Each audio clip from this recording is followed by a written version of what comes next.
please take your seat.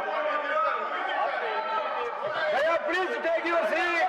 Nothing will go on record except Gargeji's speech.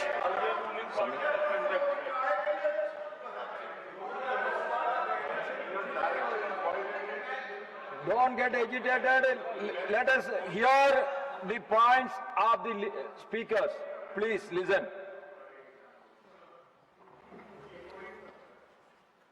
धन्यवाद sir, आपने मुझे बोलने का मौका दिया और आपने सविस्तर से सुनने का भी बात यहाँ पर रखी, इसीलिए मैं अपने बात को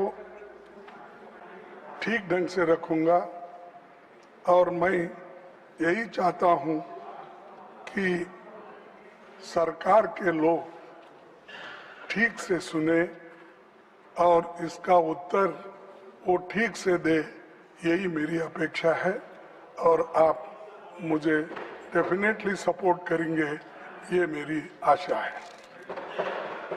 सर, मैं शुरू करता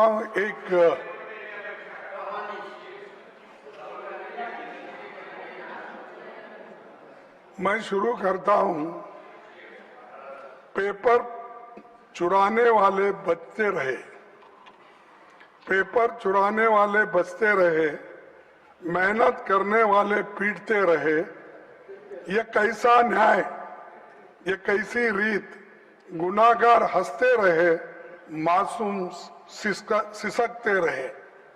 यानी मासूम लोग आज मासूम, तो ठीक है, आपका हिंदी बहुत अच्छा होगा, आपका हिंदुस्तानी भी अच्छा होगा, मेरा भी थोड़ा हिंदुस्तानी सुनिए। सर, मैं ये इसलिए कह रहा हूं कि पेपर लीक होने से कितने मासूम लोगों का नुकसान हुआ और कितने लोग पीटे गए, कितने माँ बाप परेशान हैं, कितने औरतें बच्चे परेशान हैं, इसको जाहिर करने के लिए ये बात मैंने आपके सामने रखी। सभापति जी, आप अभी पब्लिक एग्जामिनेशन अमेंडमेंट बिल 2026 में जो यहाँ चर्चा के लिए आई है, उसमें सिर्फ आंकड़े बदले हैं। मेरे पास पूरा ये है बिल, तो उन्होंने पढ़ा, वो बिल मेरे पास भी है, इसमें सिर्फ आंकड़े बदलते गए, उससे कुछ होने वाला नहीं है। ज्यादा जुर्माना, कड़ी सजा, special task force, fast track courts जैसे प्रावधान आपने इसमें रखा है, इससे कुछ फर्क पड़ने वाला नहीं। फर्क इससे पड़ेगा आप किस ढंग से इस एग्जामिनेशन को लेके चलेंगे और विदाउट पेपर लीक आप कैसा बनाएंगे, वो उस पे ऊपर निर्भर करता है। नहीं कि इसको हमने बढ़ाया 1 करोड़ से 10 करोड़ किया या 2 महीने से 6 महीने किया, इससे सुधारने वाला नहीं है। तो इसलिए मेरा कहना ये है कि ये तो नई बात तो नहीं है, लेकिन ये जो मजबूत कानून लाने के लिए हमने 2024 में ही इसकी मांग रखी थी, लेकिन तब आपने हमारी इस बात को नहीं माना और उधर से अभी अपने भाषण में कहा कि आप लोगों ने नहीं माना। लेकिन इस मजबूत कानून को ठीक करने के लिए हम बार बार आपके सामने कहते रहे, लेकिन आप किए नहीं। लेकिन 2 साल के बाद आप जो काम कर रहे हैं उसे 2024 में ही क्यों नहीं किया? तो अब कर रहे हैं, 2024 में यानी 2 साल पहले आप क्यों नहीं किए? क्योंकि तब आपको राजनीति करनी थी, लोकसभा चुनाव सामने थे। राहुल गांधी जी भारत जोड़ो न्याय यात्रा में लगातार पेपर लीक और युवाओं के भविष्य का मुद्दा उठा रहे थे। आप ये करते तो क्रेडिट नहीं मिलता था उस वक्त, इसीलिए आप उसको छोड़ दिए। तो उस समय परीक्षा व्यवस्था को सुधारने की बजाय आप जल्दबाजी में ऐसा कानून लाए, जिसे 2 साल में ही आपको संशोधित करना पड़ रहा है। सभापति जी, इस अमेंडमेंट बिल का हम स्वागत करते हैं, लेकिन ये अभी भी अधूरा है। ये पेपर लीक होने के बाद भी इसकी कार्रवाई को मजबूत करना ये जरूरी है। पेपर लीक होने से रोकने की मजबूत व्यवस्था इसमें नहीं है। सिर्फ आपने आंकड़े बदले, लेकिन आपका इंटेंशन आपने इसमें नहीं बताया, इसको कैसा रोकना। इसीलिए मैं ये कहूंगा कि ये सब जो माहौल आज चल रहा है, इस माहौल को ठंडा करने के लिए और जो आज हमारे विद्यार्थी युवा जो सड़क पे आए हैं, उनको ठंडा करने के लिए ये बिल लाया गया है। ये है सो समस्या को सुलझाने के लिए नहीं।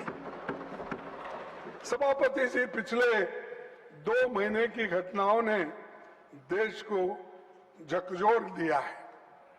देश भर के छात्रों और नौजवानों ने परीक्षा व्यवस्था की नाकामियों के खिलाफ आवाज उठाई। विपक्ष ने उनकी आवाज सड़क से लेकर संसद तक उठाई। बढ़ते जनदबाव के आगे सरकार को घुटने टेकने पड़े। मैं देश के छात्रों, नौजवानों को मुबारकबाद देता हूं। उनका संघर्ष रंग लाया और सरकार को झुकना पड़ा और प्रधानमंत्री को, प्रधान को हटाना पड़ा। और इसीलिए ये युवाओं की ताकत है। और जब युवाओं की ताकत देखने के बाद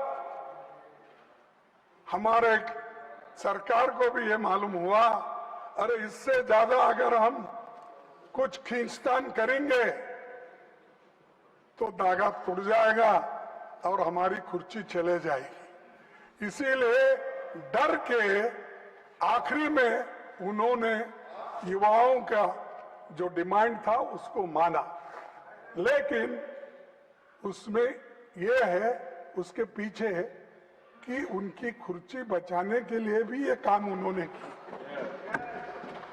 ना कि विद्यार्थियों के समस्याओं को समझाने के लिए, सुलझाने के लिए नहीं की। कुर्सी कैसा बचाना, और इतना एजिटेशन हो रहे हैं सब कुछ। और हमारे जितेंद्र सिंह साहब भी इसको सुलझाने के लिए सड़क पर आना पड़ा। उनको भी कहना पड़ा कि नहीं नहीं ये अच्छा नहीं, वो ये, क्योंकि उनको बैठे बैठे कमेंट्री कर रहे हैं। मेरे पास भी झुक के एक दिन आएंगे, वो वक्त भी होगा। तो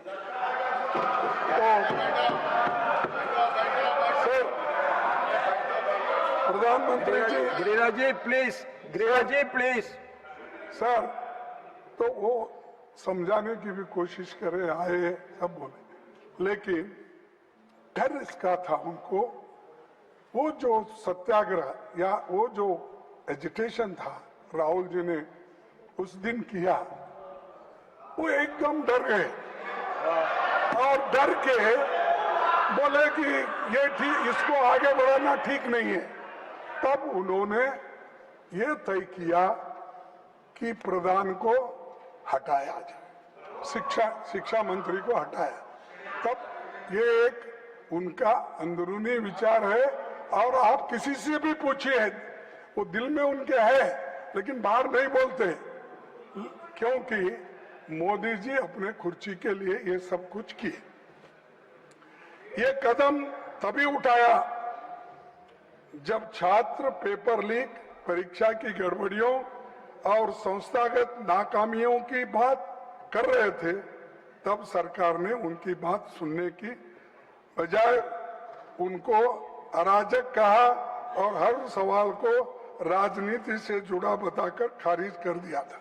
तो ये मैं क्यों कह रहा हूं साहब, जब विद्यार्थी पहले ये पूछे, महीनों से वो लोग वहां सड़कों पे बैठे और महीनों से एजिटेशन कर रहे थे, अपनी बात रख रहे थे, उस वक्त आप क्यों नहीं पूछे? उस वक्त उनके पास क्यों नहीं गए? उनके पास क्यों आप निगोशिएट नहीं करे?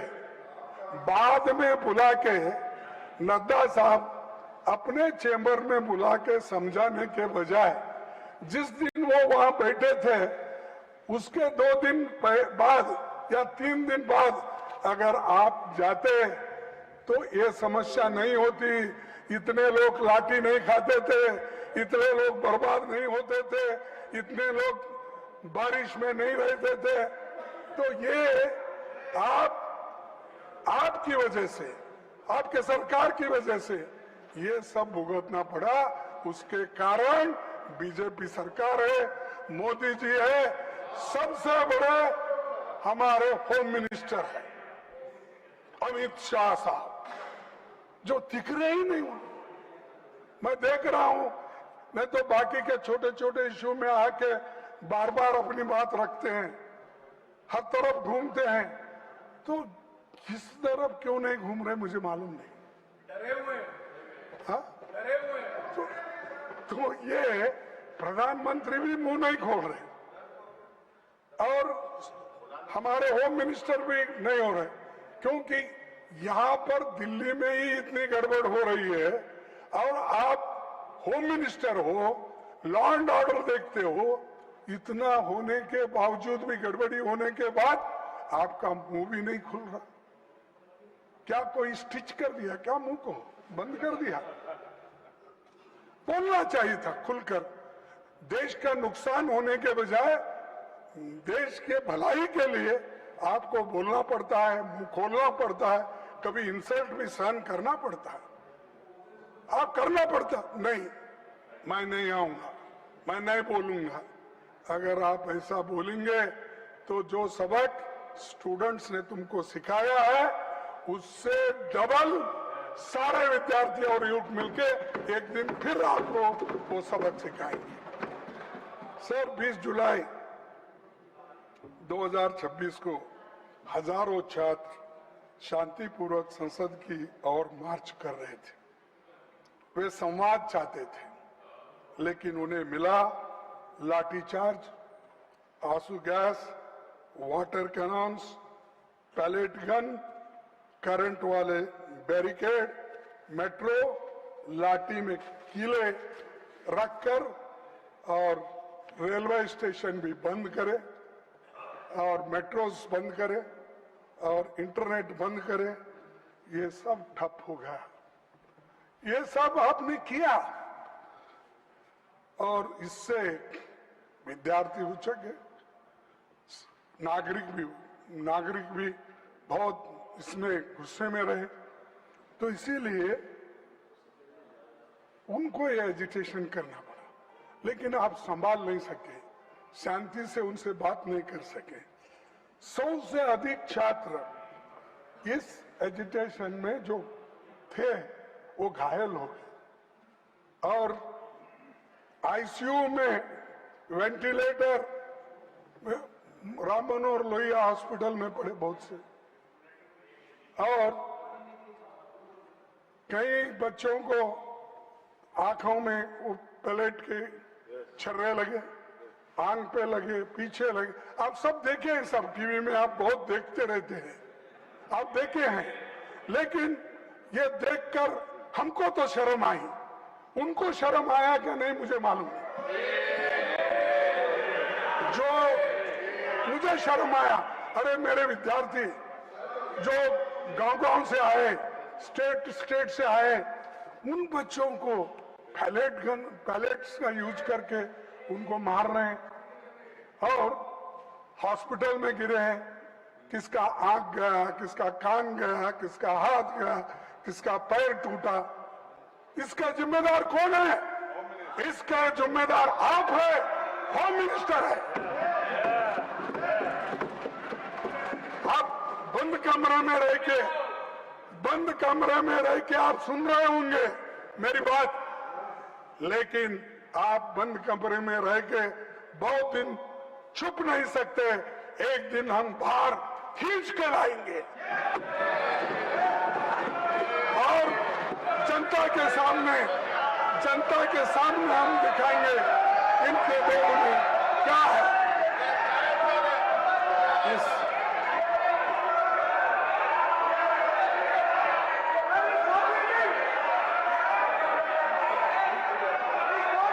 Now I call upon the leader of the house. All of you take your seat. All of you take your seat. All of you take your seat. Now I call upon the leader of the house.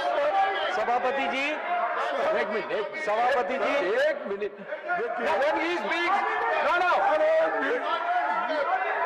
सभापति जी, I call.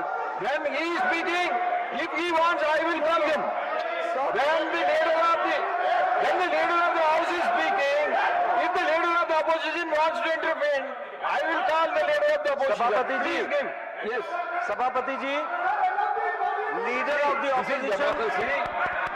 Of the opposition को हम शांति से सुन रहे हैं और प्रजातंत्र में शांति से सुनना ये हमारी जिम्मेवारी है सरकार की।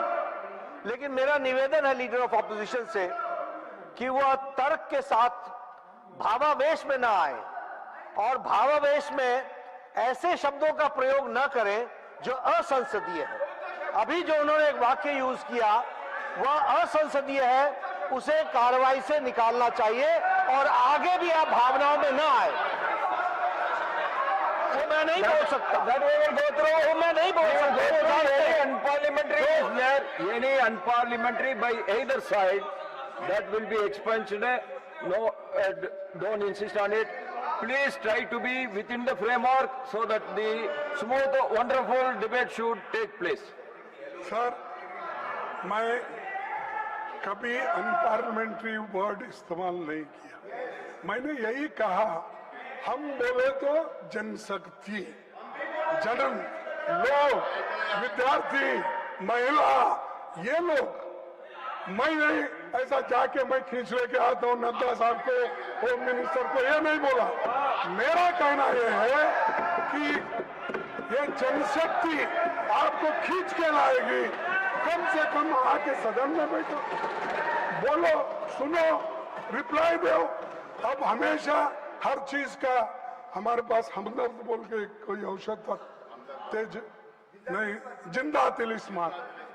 हर बीमारी को जिंदा तिलिस्मात, फीवर आने दो जिंदा तिलिस्मात, और कोई को बुखार आ गया वो जिंदा तिलिस्मात, अच्छा खांसी आ गई जिंदा तिलिस्मात, उसका नाम ही जिंदा तिलिस्मात। हर कौन सी बीमारी आने दो, लोग हैदराबाद में वो जिंदा तिलिस्मात ही देते थे साहब। तो वैसा इनके पास कोई नहीं। हमेशा जो अपने पोर्टफोलियो के विषय रहते हैं, ठीक है, एक आधा बार हमारे स्टेट मिनिस्टर्स उनके तरफ से बोलेंगे, कोई बहुत ही अर्जेंट काम है, ठीक है वो बोलेंगे, लेकिन हमेशा सारी बात नड्डा साहब को लगा देते हैं। वो नड्डा साहब हर चीज का वो निभाते हैं। और उसके बाद अब जितेंद्र सिंह आए, हर चीज को उनको आगे करते हैं। और ये सब क्या है, ये सब जिंदा तिलिस्मात का काम कर रहे हैं। छोड़ो सर, 20 जुलाई की घटना के तुरंत बाद सरकार को देश के सामने पूरी सच्चाई रखनी चाहिए थी, लेकिन हैरानी है कि इतनी बड़ी घटना के बाद भी आज तक मैंने कहा पीएम या एचएम अपनी बात नहीं रखे, इसके बारे में रिग्रेट भी नहीं करें। रात के 12 बजे, रात के 10 बजे इंस्टाग्राम उसमें ऐसा लेके बात कर रहे हैं, और क्योंकि उनको नींद नहीं आ रही थी, बहुत परेशान थे। अरे आपको तो मन की बात बोलने की आदत है, आपको तो हर बात में इंटरफियर करने की आदत है, आपको तो पिछले सरकार को 100 बार गालियां देने की आदत है। कम से कम बच्चों को एड्रेस करने के लिए आपको समय नहीं मिला, रात के 12 बजे मिला। और दूसरे बात, धन्यवाद, वो भी रात के 12 बजे। Thank you friends. ये नए शब्द उन्होंने प्रयोग किए, नहीं तो हमेशा हिंदी में बोलते थे।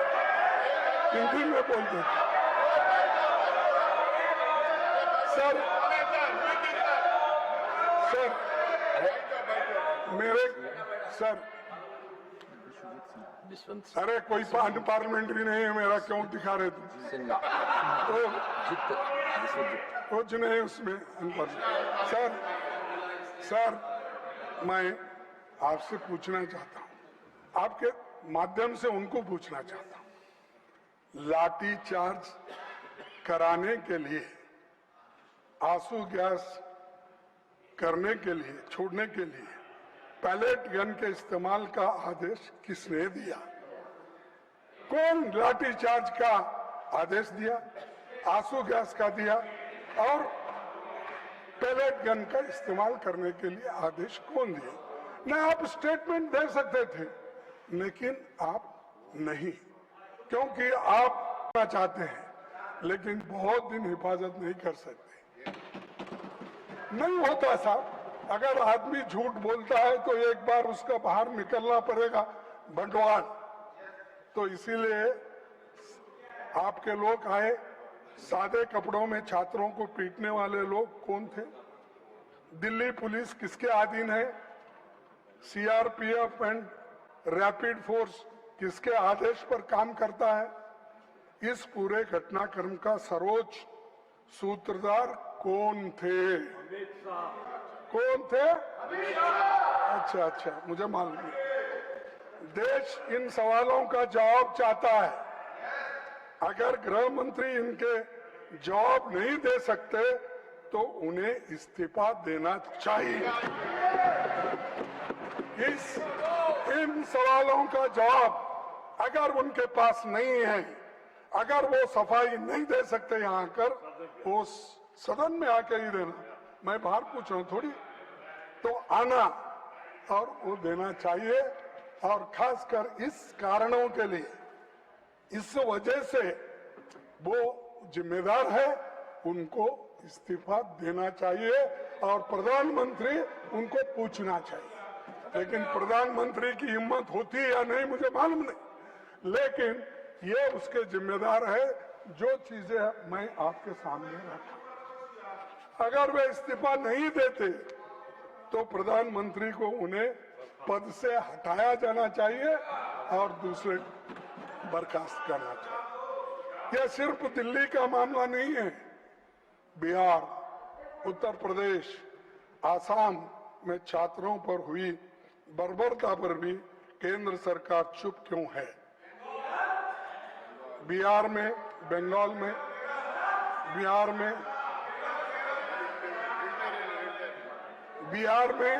AK-47 का इस्तेमाल जिस पर हुआ तो आतंकवादी नहीं, छात्र था। छात्रों पर दमन हुआ, उनको जेल भेजा गया, FIR हुआ, पर किसी की जवाबदेही नहीं हुई।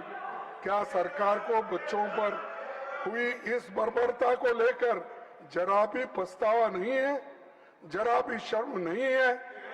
और मैं ये पूछना चाहता हूं कि ये जो काम हुआ, जिस तरह शिक्षा मंत्री जी इस्तीफे के बाद संसद के परिसर में बहुत पहुंचे, तो सत्ता पक्ष ने उनका जैसा स्वागत किया कि कारगिल युद्ध में जीत के आए जैसा उनकी स्वागत।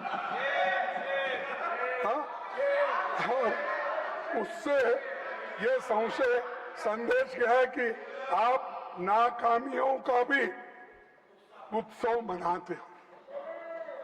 आप नहीं मानते, नड्डा साहब दिल से आप नहीं मानते, क्या मानते हैं? इस सदन के मुख्य तौर पर जो मंत्री राजीनामा दिया, जिसके खिलाफ ये सब चार्जेस थे, क्या वो ऐसा अपना क्या बोलते हो, हाँ, वो सब मुकुट पहन के शाल डाल लेके हंसते हुए, अरे तुम तो नाराजगी व्यक्त करना क्योंकि मैंने ऐसी गलती की, बच्चों को मारने पीटने लगाया, तो इसलिए ये ऐसी हालत मेरी हो गई। ये पश्चाताप करने के बजाय आपने जो ये अपना जलसा मना रहे। और दूसरी बात, सबसे बड़ा सवाल आज भी वही है। जब जंतर मंतर पर 1 महीने से ज्यादा समय तक शांतिपूर्ण आंदोलन चल रहा था, तब सरकार ने संवाद का रास्ता क्यों नहीं चुना?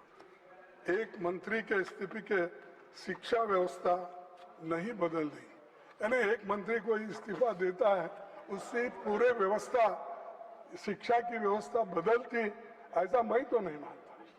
क्योंकि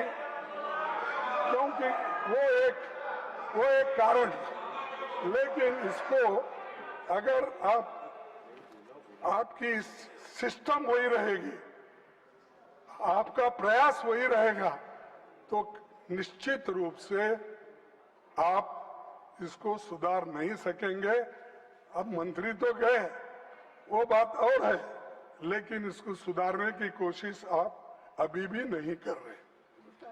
सर, उल्टा हमेशा उनकी आदत है, हम जो बोलते हैं उसका उल्टा करना। अगर इंस्टीट्यूशंस वही रहेंगे, एनटीए वैसी ही रहेगी, एग्जामिनेशन सिस्टम नहीं बदलेगा और जवाबदेही तय नहीं होगी, तो कुछ महीनों के बाद फिर कोई नया पेपर लीक होगा और हम फिर इसी सदन में यही बहस हम लोग करते रहेंगे। क्योंकि पेपर लीक के बारे में आपने जो बिल रखा वो एक तरफ है, लेकिन इसको रोकने के लिए क्या करें वो इम्पोर्टेंट था। लेकिन आप सिर्फ लोगों को आपको रोकना। सर, सभापति जी, सरकार की नाकामी के सबसे ताजा मिसाल नीट यूजी 2026 है, जिसमें 22 लाख से अधिक छात्र बैठे थे। पेपर लीक हुआ, परीक्षा रद्द करनी पड़ी और बाद में पता चला कि परीक्षा से लगभग 15 दिन पहले बाजार में पेपर गुम रहा था। जांच में पता चला कि शिक्षा तंत्र में घुसा एक संगठित नेटवर्क नासिक, सीकर, दिल्ली, जम्मू कश्मीर, बिहार, केरला और उत्तराखंड तक ये फैला हुआ था। गिरोह खुलेआम काम कर रहा था, पर सरकार सोई हुई थी। क्या आपके पास इंटेलिजेंस नहीं है? क्या आपके पास आईबी नहीं है? क्या हर स्टेट, आपके हर जगह तो डबल इंजन है, सरकार है, डबल इंजन सरकार, क्या वो लोग इंफॉर्मेशन नहीं देते? क्या आप कलेक्ट नहीं करते? तो समय नहीं है सर, है सब व्यवस्था उनके पास, लेकिन समय नहीं, इसको सुलझाने के लिए समय नहीं, उसीलिए वो ऐसा हुआ। मैं पूछता हूं कि आपकी केंद्र और राज्य की खुफिया एजेंसी क्या कर रही थी, तो उसका जवाब उनके पास नहीं है। सभापति जी, ये कोई पहली नाकामी नहीं है। 2015 से लेकर 16, 21, 24 और 2026 तक नीट बार बार पेपर लीक और गंभीर गड़बड़ियों के आरोपों से गिरता रहा। हर बार मोदी की गारंटी फेल होते गई। हमेशा बोलते रहे मैं देख लूंगा, इस बार नहीं होने दूंगा, कड़ी से कड़ी सजा मिलेगी। कहां है कड़ी से कड़ी सजा? तो कड़ी तो टूट गई, लेकिन सजा किसको भी मिलेगी? सर, आज सरकार फास्ट ट्रैक कोर्ट्स की और स्पीडी इन्वेस्टिगेशन की बातें करती है, लेकिन उसका अपना रिकॉर्ड क्या है? 2024 नीट पेपर लीक मामले के मुख्य आरोपी को क्लीन चिट मिल गई है, जिनका नाम अभी हमारे जयराम रमेश जी ने लिया, मुखिया लिया। तो क्या किया साहब? उसको नाम मालूम है, जो आदमी किया वो भी मालूम है, डालना है उसको। पार्टी भी मालूम है। हाँ, पहले तो बोलते थे छोटी मोटी चीज को, अगर डी नोटिफिकेशन क्या है वो, डिमोनेटाइजेशन में अगर मैं विफल हो जाऊंगा तो 15 दिन के अंदर मैं नहीं करूंगा, मैं चौराहे पे अपने आप को लटका देना, मेरे फांसी डाल। ये उन्होंने कहा, मैं मजाक से नहीं कर रहा हूं, आप ही के बात है, लगाओ ना इसको। जो आदमी किया आपको मिला है, आपके हाथ में है, जो आपको उसको क्लीन चिट दे रहे हैं, जो मिलता है उसको छोड़ रहे हैं, और आपका अचीवमेंट 0 है, किसी को शिक्षा अब तक नहीं हुई। तो सर, 2026 मामले में दिल्ली की फास्ट ट्रैक कोर्ट में सीबीआई समय पर पेश तक नहीं हुई, और पिछले दशक में केंद्र और राज्य की कम से कम 152 परीक्षाएं पेपर लीक के शिकार हो गए। और खड़गे जी, आज तक how much minutes more you paper want? Leak के मामलों में sir, How many more minutes you want? Because time is over, I am just asking. I want, sir, you could have asked me how many more hours you want instead of more. That again, that is correct, but we cannot sit endlessly. Sir, I will finish another half an hour. आज तक paper leak के मामले में किसी को सजा नहीं हुई। जब जांच और जस्टिस का यही हाल हो, तो केवल कानून में कड़ी सजा लिख देने से न्याय नहीं मिलेगा। हर लीक लाखों छात्रों को ये संदेश देती है कि उनकी मेहनत की सरकार की निगाह में कोई कीमत नहीं है। इसका सीधा असर बच्चों के मानसिक स्वास्थ्य और पड़ता है, और मोदी जी के कार्यकाल में लगभग 1.25 लाख छात्रों ने आपकी सरकार की नाकामियों के वजह से सुसाइड कर लिए हैं। सर, सरकार ने शिक्षा व्यवस्था में भरोसा बहाल करने की जगह हर बार केवल डैमेज कंट्रोल और हेडलाइन मैनेजमेंट किया है। देशव्यापी छात्र आंदोलन के दबाव के बाद 12 साल में पहली बार शिक्षा मंत्री का इस्तीफा हुआ, हायर एजुकेशन सेक्रेटरी का तबादला हुआ, और एनटीए के 47 अधिकारियों को हटाने का दावा किया। लेकिन सर, इसमें मैं पूछ रहा हूं, 47 में कम से कम 15 जगह खाली है, और बाकी के तो लोग कॉन्ट्रैक्ट बेसिस पे हैं। अब किसको निकाले आप? कहाँ है 47 लोग? तो ये सर, दिखाने के लिए, कहने के लिए मत करो, लोगों के दिल जीतने के लिए करो, ये महत्व का है, और बच्चों की हिफाजत करने के लिए करो। सर, सरकार मानती है कि दोबारा परीक्षा करा देने की पेपर लीक का समाधान है। नीट 2026 री एग्जामिनेशन में 2 लाख से अधिक छात्र शामिल ही नहीं हो सके। छात्रों की तुलना में लगभग दोगुनी छात्राएं परीक्षा से वंचित रही। कम समय में दोबारा परीक्षा ने आर्थिक रूप के कमजोर परिवारों पर आवास, ट्रैवल और अतिरिक्त खर्च का भारी बोझ डाल दिया।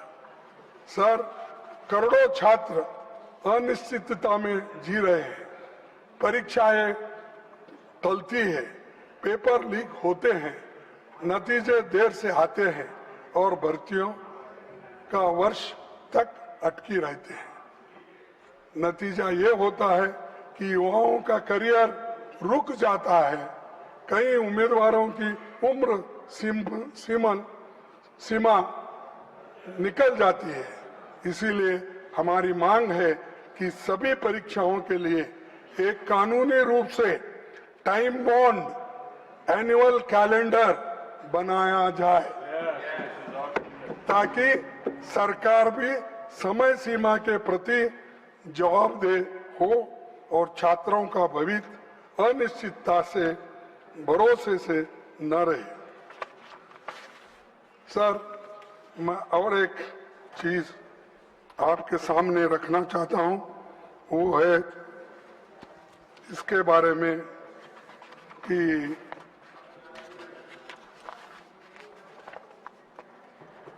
इस शिक्षा व्यवस्था की बीमारी का केवल एक लक्षण है। हर 10 बच्चों में से लगभग 2 बच्चे 10वीं कक्षा तक पहुंच पाते हैं और कक्षा 12 तक आते आते 10 में से लगभग 4 बच्चे रहते हैं। यानी इससे आप अंदाजा लगाइए, 10 में से 4 बच्चे अगर हाई स्कूल तक जाते हैं तो क्या इस शिक्षण का वैल्यू है। और पार्लियामेंट्री स्टैंडिंग कमेटी जो 355 रिपोर्ट के अनुसार लगभग 10 लाख शिक्षकों के पद खाली है। सर, 10 लाख शिक्षकों के पद खाली रखना चाहते हैं, लेकिन बहुत दिन हिफाजत नहीं कर सकते। नहीं होता साहब, अगर आदमी झूठ बोलता है तो एक बार उसका बाहर निकलना पड़ेगा बंटवार। तो इसीलिए आपके लोग आए, सादे कपड़ों में छात्रों को पीटने वाले लोग कौन थे? दिल्ली पुलिस किसके अधीन है? सीआरपीएफ एंड रैपिड फोर्स किसके आदेश पर काम करता है? इस पूरे घटनाक्रम का सर्वोच्च सूत्रधार कौन थे? कौन थे? अच्छा, मुझे मालूम नहीं। देश इन सवालों का जवाब चाहता है। अगर गृह मंत्री इनके जवाब नहीं दे सकते तो उन्हें इस्तीफा देना चाहिए। इन सवालों का जवाब अगर उनके पास नहीं है, अगर वो सफाई नहीं दे सकते यहाँ आकर, वो सदन में आकर ही देना। मैं बाहर पूछ रहा हूँ थोड़ी, तो आना और वो देना चाहिए। और खासकर इस कारणों के लिए, इस वजह से वो जिम्मेदार है, उनको इस्तीफा देना चाहिए और प्रधानमंत्री उनको पूछना चाहिए। लेकिन प्रधानमंत्री की हिम्मत होती है या नहीं मुझे मालूम नहीं, लेकिन ये उसके जिम्मेदार है जो चीजें मैं आपके सामने रखा। अगर वे इस्तीफा नहीं देते तो प्रधानमंत्री को उन्हें पद से हटाया जाना चाहिए और दूसरे बर्खास्त करना चाहिए। यह सिर्फ दिल्ली का मामला नहीं है। बिहार, उत्तर प्रदेश, आसाम में छात्रों पर हुई बर्बरता पर भी केंद्र सरकार चुप क्यों है? बिहार में, बंगाल में, बिहार में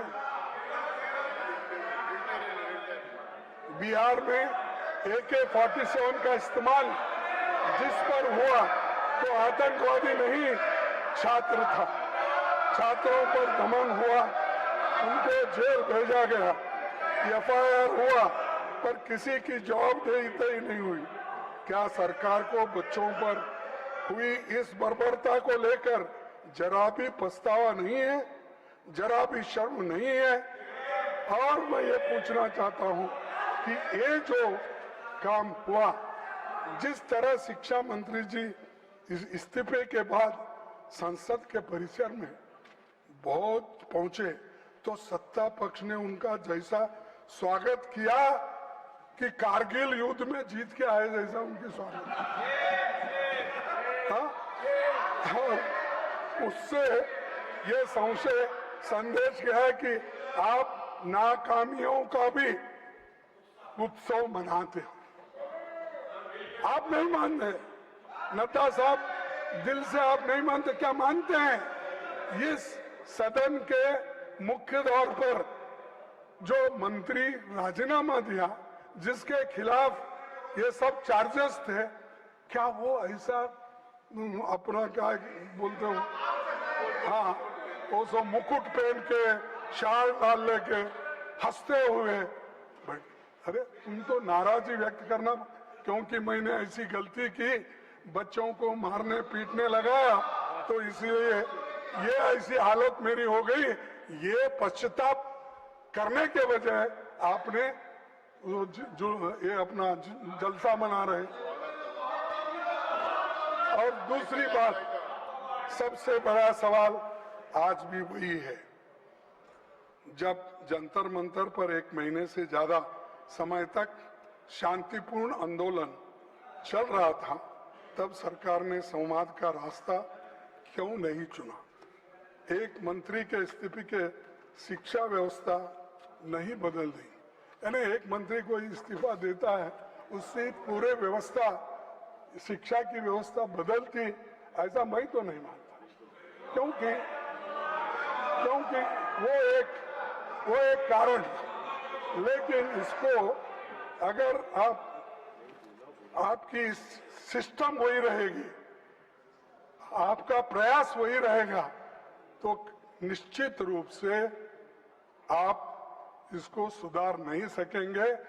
अब मंत्री तो गए, वो बात और है, लेकिन इसको सुधारने की कोशिश आप अभी भी नहीं कर रहे। सर, उल्टा हमेशा उनकी आदत है, हम जो बोलते हैं उसका उल्टा करना। अगर इंस्टीट्यूशंस वही रहेंगे, एनटीए वैसी ही रहेगी, एग्जामिनेशन सिस्टम नहीं बदलेगा और जवाबदेही तय नहीं होगी, तो कुछ महीनों के बाद फिर कोई नया पेपर लीक होगा और हम फिर इसी सदन में यही बहस हम लोग करते रहेंगे। क्योंकि पेपर लीक के बारे में आपने जो बिल रखा वो एक तरफ है, लेकिन इसको रोकने के लिए क्या करें वो इम्पोर्टेंट था। लेकिन आप सिर्फ लोगों को आपको रोकना। सर, सभापति जी, सरकार की नाकामी के सबसे ताजा मिसाल नीट यूजी 2026 है, जिसमें 22 लाख से अधिक छात्र बैठे थे। पेपर लीक हुआ, परीक्षा रद्द करनी पड़ी और बाद में पता चला कि परीक्षा से लगभग 15 दिन पहले बाजार में पेपर गुम रहा था।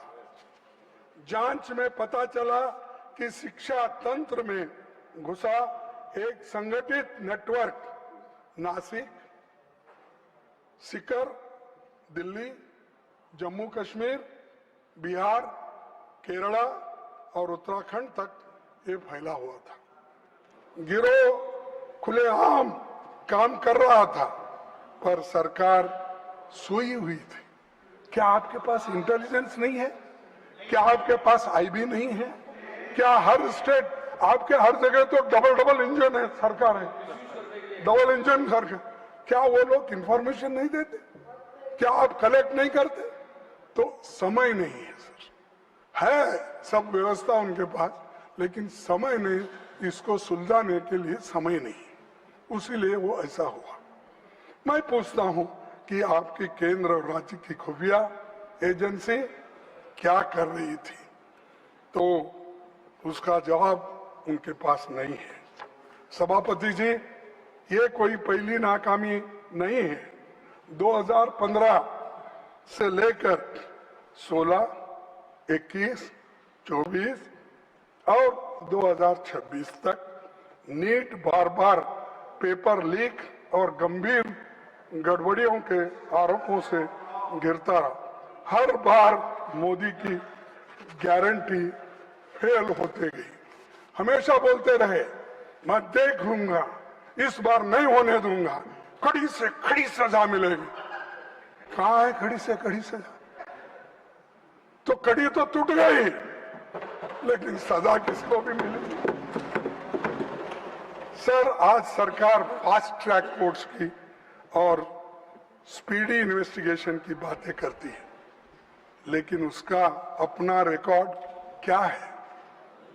2024 नीट पेपर लीक मामले के मुख्य आरोपी को क्लीन चिट मिल गई है, जिनका नाम अभी हमारे जयराम रमेश जी ने लिया, मुखिया लिया।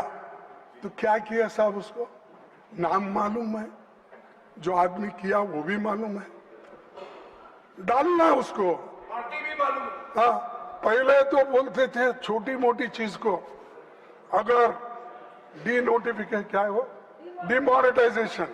डिमोनेटाइजेशन में अगर मैं विफल हो जाऊंगा तो 15 दिन के अंदर मैं नहीं करूंगा, मैं चौराहे पे अपने आप को लटका देना, मेरे फांसी डाल। ये उन्होंने कहा, मैं मजाक से नहीं कर रहा हूं, आप ही की बात है। लगाओ ना इसको, जो आदमी किया आपको मिला है, आपके हाथ में है, जो आपको उसको क्लीन चिट दे रहे हैं, जो मिलता है उसको छोड़ रहे हैं, और आपका अचीवमेंट 0 है, किसी को शिक्षा अब तक नहीं हुई। तो सर, 2026 मामले में दिल्ली की फास्ट ट्रैक कोर्ट में सीबीआई समय पर पेश तक नहीं हुई, और पिछले दशक में केंद्र और राज्य की कम से कम 152 परीक्षाएं पेपर लीक के शिकार हो गए। और खड़गे जी, आज तक how much minutes more you want? Leak के मामलों में sir, How many more minutes you want? Because time is over, I am just asking. I want, sir, you could have asked me how many more hours you want instead of more. That again, that is correct, but we cannot sit endlessly. Sir, I will finish another half an hour. आज तक paper leak के मामले में किसी को सजा नहीं हुई। जब जांच और जस्टिस का यही हाल हो, तो केवल कानून में कड़ी सजा लिख देने से न्याय नहीं मिलेगा। हर लीक लाखों छात्रों को यह संदेश देती है कि उनकी मेहनत की सरकार की निगाह में कोई कीमत नहीं है। इसका सीधा असर बच्चों के मानसिक स्वास्थ्य और पड़ता है, और मोदी जी के कार्यकाल में लगभग 1.25 लाख छात्रों ने आपकी सरकार की नाकामियों के वजह से सुसाइड कर लिए है। सर, सरकार ने शिक्षा व्यवस्था में भरोसा बहाल करने की जगह हर बार केवल डैमेज कंट्रोल और हेडलाइन मैनेजमेंट किया है। देशव्यापी छात्र आंदोलन के दबाव के बाद 12 साल में पहली बार शिक्षा मंत्री का इस्तीफा हुआ, हायर एजुकेशन सेक्रेटरी का तबादला हुआ, और एनटीए के 47 अधिकारियों को हटाने का दावा किया। लेकिन सर, इसमें मैं पूछ रहा हूं, 47 में कम से कम 15 जगह खाली है, और बाकी के तो लोग कॉन्ट्रैक्ट बेसिस पे हैं। अब कौन किसको निकाले? आप कहाँ हैं 47 लोग? तो ये सब दिखाने के लिए, कहने के लिए मत करो, लोगों के दिल जीतने के लिए करो, ये महत्व का है, और बच्चों की हिफाजत करने के लिए करो। सर, सरकार मानती है कि दोबारा परीक्षा करा देने की पेपर लीक का समाधान है। नीट 2026 री एग्जामिनेशन में 2 लाख से अधिक छात्र शामिल ही नहीं हो सके। छात्रों की तुलना में लगभग दोगुनी छात्राएं परीक्षा से वंचित रही। कम समय में दोबारा परीक्षा ने आर्थिक रूप के कमजोर परिवारों पर आवास, ट्रैवल और अतिरिक्त खर्च का भारी बोझ डाल दिया। सर, करोड़ों छात्र अनिश्चितता में जी रहे हैं, परीक्षाएं टलती है, पेपर लीक होते हैं, नतीजे देर से आते हैं और भर्तियों का वर्ष तक अटकी रहते हैं। नतीजा ये होता है कि युवाओं का करियर रुक जाता है, कई उम्मीदवारों की उम्र सीमा निकल जाती है। इसीलिए हमारी मांग है कि सभी परीक्षाओं के लिए एक कानूनी रूप से टाइम बॉन्ड एनुअल कैलेंडर बनाया जाए, ताकि सरकार भी समय सीमा के प्रति जवाबदेह हो और छात्रों का भविष्य अनिश्चितता से, भरोसे से न रहे। सर, मैं और एक चीज आपके सामने रखना चाहता हूं, वो है इसके बारे में कि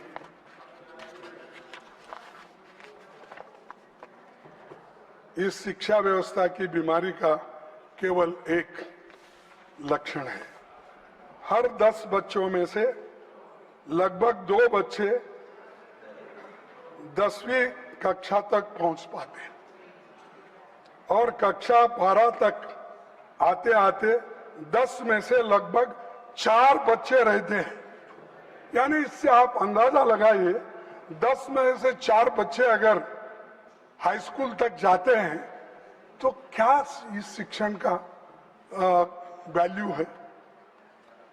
और पार्लियामेंट्री स्टैंडिंग कमेटी जो 355 रिपोर्ट के अनुसार लगभग 10 लाख शिक्षकों के पद खाली है।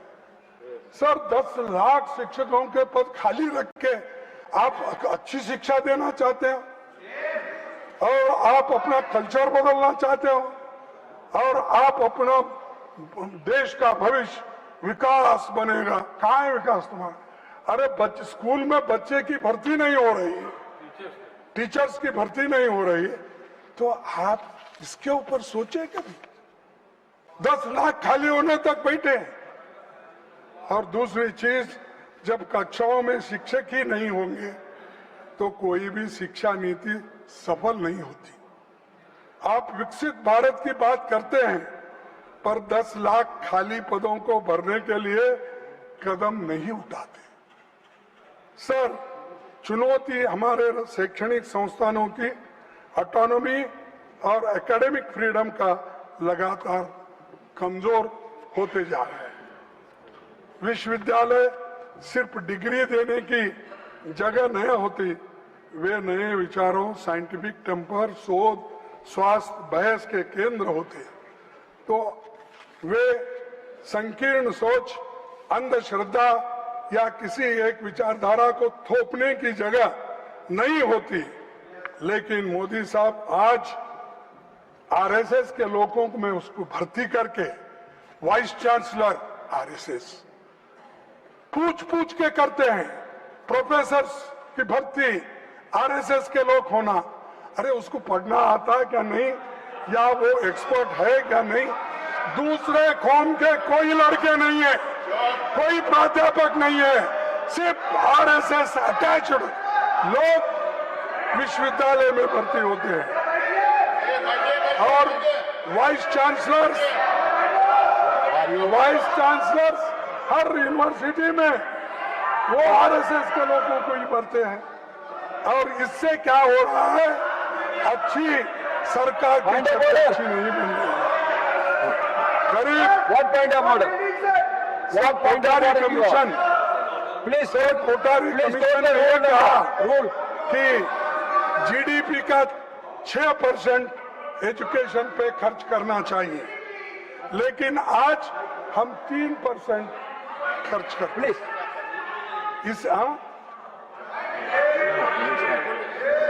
यानी 6% खर्च करना ये रिपोर्ट कहता है, लेकिन सरकार अब तक 3% खर्च कर रही है। इससे शिक्षण का सुधार होता है, बच्चों को शिक्षक मिलते हैं, अरे थोड़ी तो आप इसे ध्यान दो ना।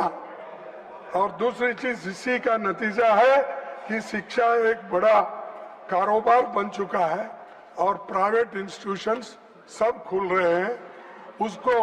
उसके वजह से गरीब के बच्चे तंग और तबाह हो चुके हैं।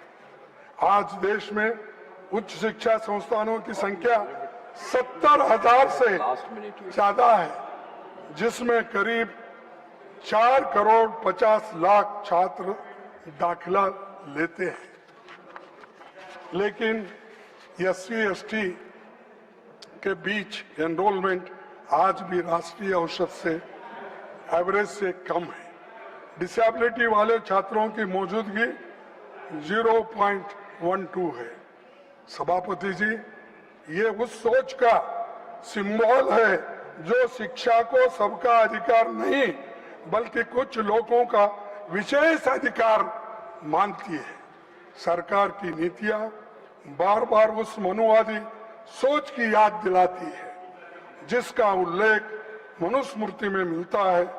और वहां पर मैं संस्कृत तो उतना ठीक ढंग से पढ़ नहीं सकता, लेकिन उसका ट्रांसलेशन मैं आपको पढ़ा के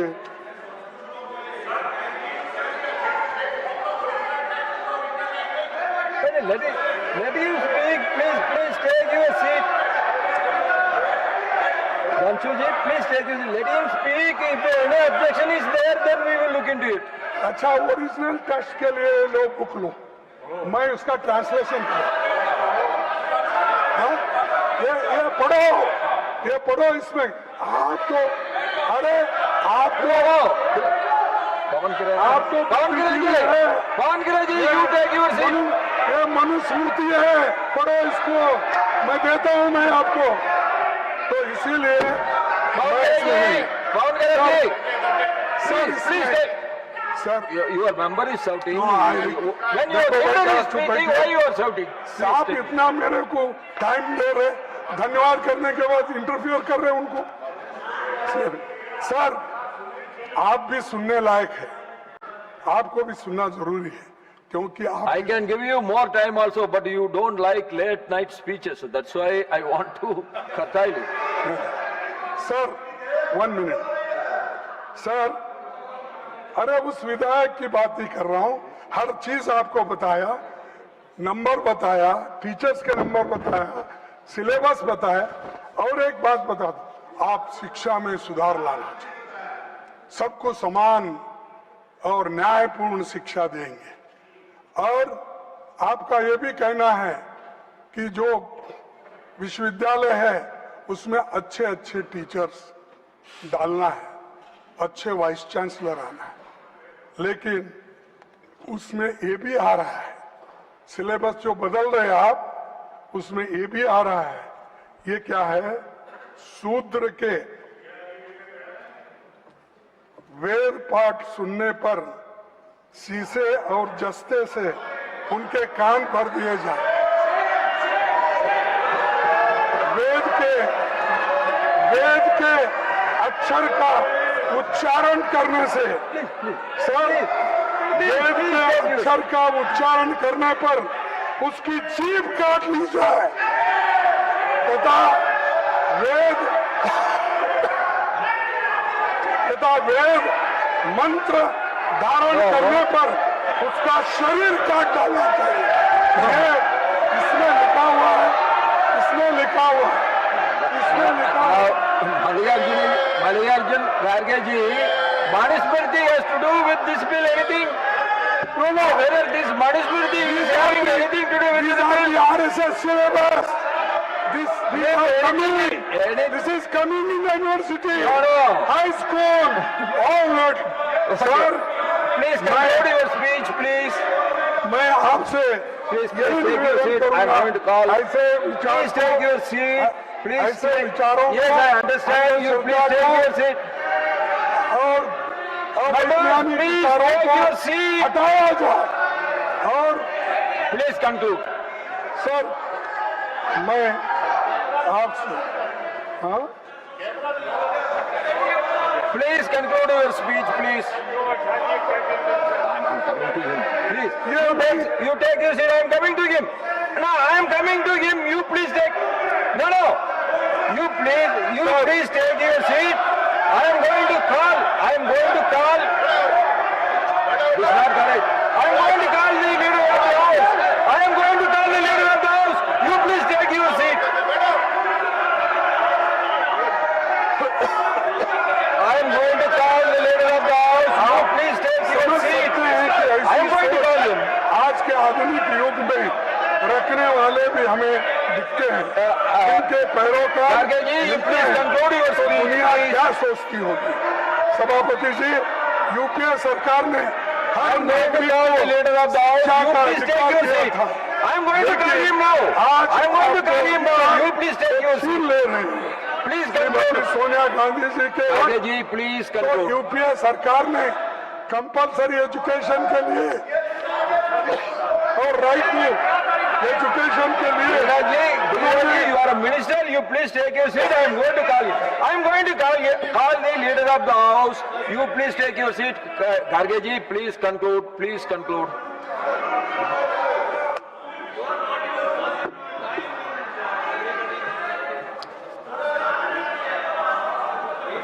आप ऐसे सोच वालों को निकालना चाहिए सभापति जी यूपीए सरकार ने हर नागरिक को शिक्षा का अधिकार दिया लेकिन ये लोग अधिकार छीन ले रहे हैं और मैं Please conclude. Kharge ji, please conclude. Now already 15 minutes. अरे तुम्हारे वजह से खराब हो अरे Kharge ji.